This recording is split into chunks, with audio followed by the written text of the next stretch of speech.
Selamat berjumpa di penjelasan tentang materi modul pembelajaran untuk praktikum elektronika.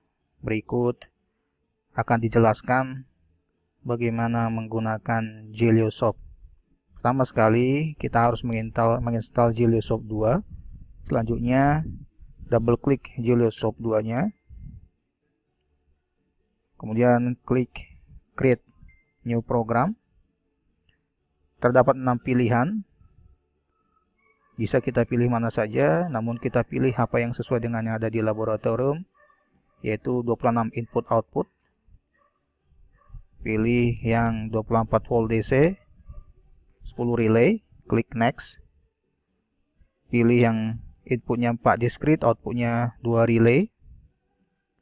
Bisa kita pilih ladder atau FPD, yang akan kita gunakan adalah ladder diagram. Maka akan muncul tampilan seperti ini. Adalah tampilan untuk memprogram ladder diagram. Sesuai dengan apa yang akan kita program, terdapat input yang menjadi masukan pada kontak 1 sampai kontak 5, dan terdapat coil yang menjadi keluaran pada Q, merupakan keluaran pada coil. Prinsip pemrogramannya adalah kita tinggal klik and drag. Klik, misal kita klik I1, tahan, letakkan, lepas. Nah, displaynya ada yang bentuk switch, ada yang bentuk ladder. Kita klik untuk mengubah dalam bentuk ladder, kita pilih display, kita pilih ladder symbol. Nah, ini harus terhubung antara input dan output. Blok kuning semuanya ini adalah merupakan blok input, coil merupakan blok output. Di sini, di output kita boleh pilih beberapa pilihan. Hal ini bisa dilihat dari warna biru pada coil dan warna biru pada bagian dari Q atau quit keluaran, dan kuning bisa juga ternyata untuk Q di sini. Nah, yang akan kita ambil adalah yang berada pada active on. Kita klik, tahan, lepas. Artinya adalah apabila kita simulasikan, klik S. Jangan lupa klik run. Apabila sudah run, maka tombol atau icon S akan berputar. Apabila kita klik I1, maka Q1 akan aktif. Apabila kita lepas I1, maka Q1 akan mati. Untuk mengetikkan program, kita klik stop. Apabila kita ingin melakukan edit ulang, kita klik icon edit, maka dia akan kembali ke layar awal. Nah, di sini bisa kita gunakan atau bisa kita program apa yang sudah kita pelajari pada gerbang logika. Misal, kita akan memprogram sebuah gerbang logika N. Berarti N itu terdapat 2 buah kontak yang terhubung secara seri. Misal I1 dan I2 kita hubungkan dengan coil. Di sini kita pasangkan dengan Q1. Artinya adalah apabila kita lihat tabel kebenarannya, maka ini akan sesuai dengan tabel kebenaran. Artinya di sini adalah apabila I1 dan I2 belum terhubung, Q1 belum hidup. Apabila kita berikan fungsi 1 atau logika 1 pada I2, maka Q1 juga belum hidup. Dan apabila kita klik I1 atau kita berikan logika 1 pada I1, maka Q1-nya juga belum hidup. Tetapi apabila I1 dan I2 kita berikan logika 1, maka Q1-nya itu akan hidup. Itu akan sama dengan tabel kebenaran, di mana apabila kita tinjau untuk tabel kebenaran yang seri atau gerbang logika N, yaitu apabila 0, 0, maka outputnya 0, 0, 1 itu 0, 1, 0 itu 0, dan 1, 1 itu 1. Nah, untuk gerbang logika OR atau paralel, berarti I2-nya kita letakkan di bawah I1 yang terhubung dan terkoneksi dengan Q1. kita akan lihat bagaimana tabel kebenarannya. Apabila kita run, kita berikan logika 00, maka Q1 itu belum aktif. Apabila I2 kita aktifkan atau berlogika 1, maka Q1 itu aktif. Atau apabila I1-nya kita aktifkan atau berikan logika 1, maka Q1 itu 1. Dan apabila I1 dan I2 kita berikan logika 1, maka Q1 itu angkat 1. Hal itu sama dengan tabel kebenaran atau apa yang menjadi fungsi dari gerbang logika OR, yaitu 0, 0, 0, 0, 1, 1, 1, 0 itu 1, dan 1, 1 itu 1. Nah, bagaimana dengan fungsi inverse? Fungsi inverse adalah meletakkan fungsi output atau fungsi input menjadi normally close. Artinya adalah, ini adalah dari gerbang logika inverse. Apabila kita simulasikan, kita run, I1 belum kita berikan logika 1, tapi Q1-nya sudah berlogika 1 atau 0, itu akan keluarannya akan berlogika 1. Dan apabila I1 kita berikan logika 1, maka Q1-nya itu akan 0. Nah, hal ini sama dengan pemanfaatannya atau dapat berguna pada pemanfaatannya pada gerbang logika NOT AND dan NOT OR, di mana NOT AND adalah gerbang logika I1 dan I2 yang terkoneksi paralel, tapi masing-masing I1 dan I2 itu normally close. Saya ulangi dulu bagaimana dia membuat normally close. Pertama, awalnya adalah normally open. Kita klik kanan, kita pilih normally close. Demikian juga ini kita klik kanan, kita pilih normally close. Nah, Q1-nya kita letakkan di ujung.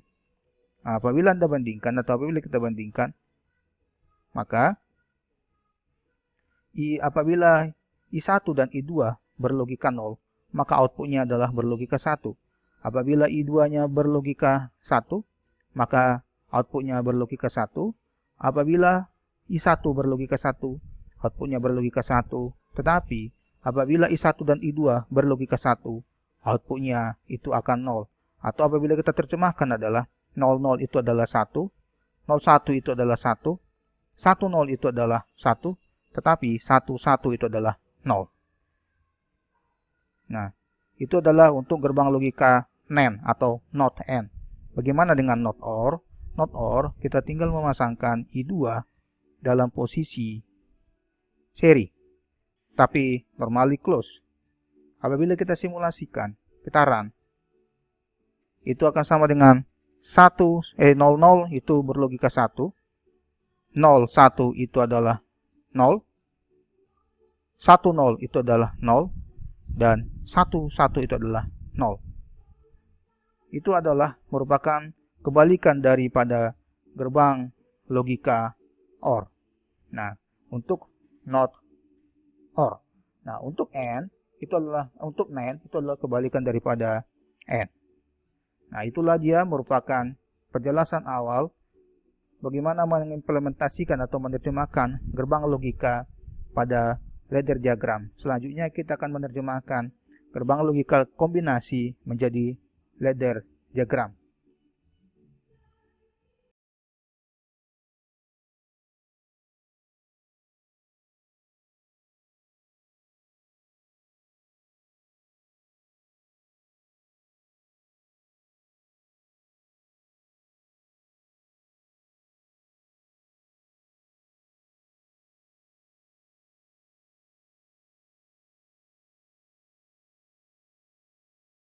Selanjutnya setelah kita memahami dasar-dasar pemrograman PLC, kita bisa mengimplementasikan gerbang-gerbang logika menjadi ladder diagram.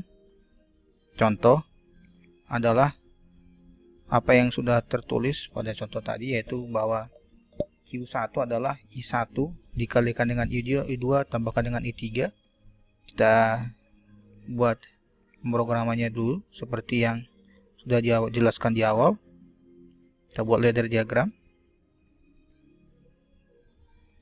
Displaynya kita ubah dulu menjadi ladder diagram. Nah, di sini dikatakan bahwa I1 dikalikan dengan I2 bahwa I1 dikalikan dengan I2 antara I1 dikalikan berarti seri. Berarti antara I1 dengan I2 adalah rangkaian seri. Nah, terhadap I3 yang merupakan penjumlahan, bahwa I3 itu adalah berada dalam posisi paralel. Perlu diingat bahwa perkalian itu adalah seri dan penjumlahan itu adalah paralel. Dan kita sambungkan pada coil, kita ambil Q1. Nah, ini adalah merupakan rangkaian ladder diagram untuk sebuah persamaan, yaitu I1 dikalikan dengan I2 tambahkan dengan I3. Selanjutnya adalah menguji kebenaran dari ladder diagram ini. Kita bentuk tabel kebenaran berdasarkan hasil simulasi. Nanti kita bandingkan dia hasilnya dengan hasil teoritis. Kita simulasikan dia. Jangan lupa diklik run. Kita uji yang pertama sekali adalah I1, I2, dan I3 berada dalam posisi 0. Selanjutnya adalah kita klik I3. Artinya adalah I3 memiliki logika 1 atau urutannya adalah 001. Nah, di sini I1 Q1 sudah menyala, berarti tabel kebenaran dari 001 adalah 1. Nah, selanjutnya kita ubah menjadi 010, berarti I2 dalam posisi 1. Q1-nya tidak hidup, berarti 010 itu adalah 0.